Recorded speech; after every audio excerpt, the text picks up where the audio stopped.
Me han preguntado en más de una ocasión a qué me refiero con aquello de la teoría del iceberg a la hora de crear personajes. Bueno, pues vamos a ello.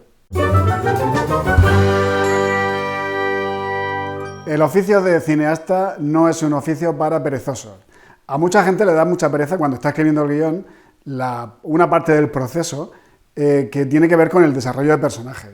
Uno tiene la sensación como de que está perdiendo el tiempo, como de que no está escribiendo historia, de que lo que más le apetece es ponerse a escribir escenas, diálogos, que es como lo más divertido, ¿no? Pero al contrario, todo el tiempo que le dediquemos al desarrollo de personajes es un tiempo ganado, porque al final, es lo que yo digo, malas historias se salvan por tener personajes buenos. Al contrario, una buena trama, si no tiene buenos personajes, casi nunca funciona. Entonces, una de las cosas que tenemos que tener en cuenta a la hora de desarrollar un personaje es que hay gran parte de la información que sabemos de ese personaje que no va a aparecer en la historia, pero que nosotros sí sabemos de ese personaje. Bueno, pues la teoría del iceberg tiene que ver con eso. Como sabéis, un iceberg es un pedazo enorme de hielo que está flotando en el mar, en los casquetes polares, ¿verdad?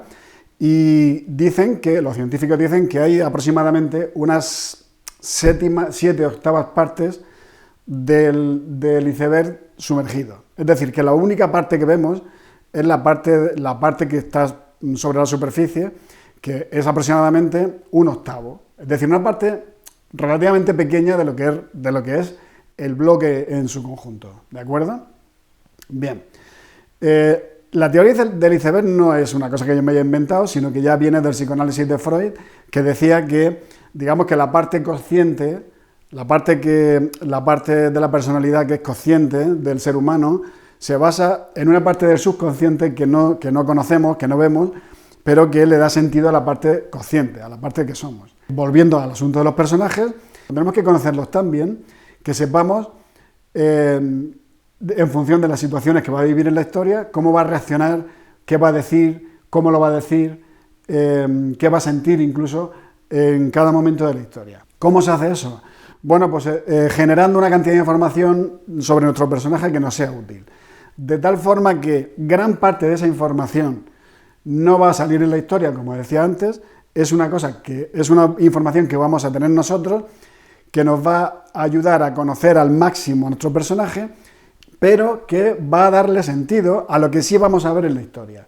Es decir, vamos a considerar que esta es la parte de nuestro personaje que el público va a ver en la historia de nuestro personaje, pero es una parte pequeña, pero que va a tener una coherencia muy grande, que va a tener una lógica interna muy grande porque está basada en un montón de información que tenemos de ese personaje que construye lo que sí se ve.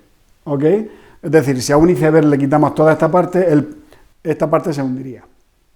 Si nosotros queremos que esta parte se vea y que esté sobre la superficie, que tenga sentido y que sea visible, necesitamos una parte que esté hundida. ¿Ok?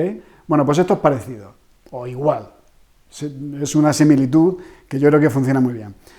Hay un montón de información sobre nuestro personaje que no va a aparecer en la historia, insisto, pero que va a dar sentido y que va a dar lógica interna a lo que el público va a ver sobre el personaje. ¿Vale? Bueno, pues de eso se trata la teoría del iceberg. En cualquier caso, que os sirva para que entendáis que la construcción del personaje es vital en cualquier historia, no solamente para el cine, para el teatro, para las novelas, para cualquier narración que tenga que ver con personajes y que esos personajes sean auténticos, sean de una pieza, sean personajes inolvidables, que es lo que debemos tratar. ¿Ok? Y bueno, es una forma de entender el concepto de la creación de un personaje en relación a lo que no se ve, pero que sabemos del personaje, y a lo que sí se ve, y que el público también va a ver. ¿Ok? Pues nada, muchísimas gracias por estar ahí, gracias por ver este vídeo, compartirlo si os parece interesante. Nos vemos en el siguiente vídeo y os dejo con alguna otra recomendación de algún otro vídeo. Gracias, hasta siempre.